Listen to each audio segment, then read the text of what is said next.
Recherche agronomique.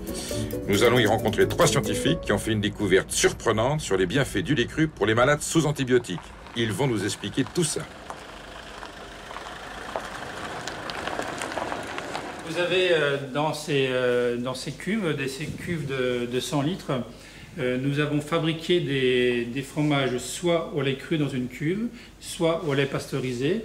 Et ce matériel nous permet ensuite de faire des fromages dans des conditions rigoureusement identiques. Et ces fromages ensuite ont servi à alimenter des volontaires qui avaient consommé des antibiotiques. Le but de l'expérience, c'était quoi? Oui, parce qu'on sait bien que quand on prend des antibiotiques, on sait ou on ne sait pas, je pense que tout le monde ne le sait pas, on détruit totalement les milliards de microbes qui sont dans notre intestin et qui nous permettent de vivre. Voilà. Ah oui, donc on est un organisme, nous-mêmes nous sommes crus, si je comprends bien. Nous sommes extrêmement crus. Vous êtes un sac à bactéries. Pourquoi on a si peur des bactéries? Un bouillon de culture. Un bouillon de culture.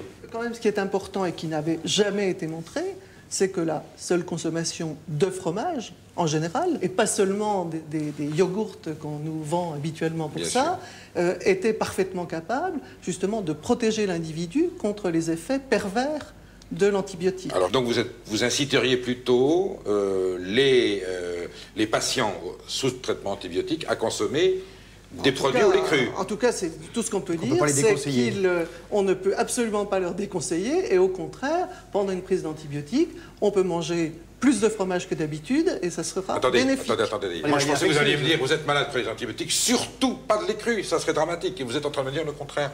Dans le cadre de la protection contre l'allergie, le lait cru bu par la femme enceinte, à qui on dit qu'il ne faut même pas manger de fromage au lait cru, bien sûr. Mais le lait cru bu par les femmes enceintes dans plusieurs pays du monde, ce n'est pas une seule étude, mais plusieurs études, entre 2001 et 2007, il y a au moins 5 études qui mettent le lait cru comme un produit consommé par la mère et consommé par l'enfant, capable de protéger l'enfant dans la suite de sa vie contre les allergies, le rhume des foins, l'asthme. Il ne comprend plus rien, lui, parce qu'il est allé en Normandie, il a rencontré des responsables d'un grand groupe laitier qui lui ont dit le lait cru, il faut vite s'en débarrasser. J'ai rencontré monsieur là-bas qui m'a dit que le lait cru, c'est... Mais il t'a pas parlé d'études scientifiques? Non. Et alors, le pasteurisé est plus sûr que le lait cru, alors, si j'ai bien compris. Le problème, c'est même pas, c'est évident.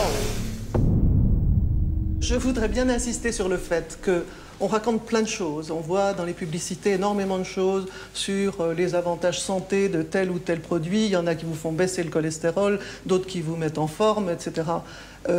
Il faut bien se dire que les 9 fois sur 10, peut-être 99 fois sur 100, cela repose sur un assemblage de données partielles, alors que je crois que tout ce qu'on a raconté là repose sur vraiment des méthodologies scientifiques bien conduites. Ce qui est curieux, c'est que ces choses qui ont une vérité scientifique ne sont absolument pas disséminées dans le grand public, pas diffusées, alors que celles qui n'en ont pas le sont, et on a ça dans sa télé tous les jours. France Inter, il est 7h.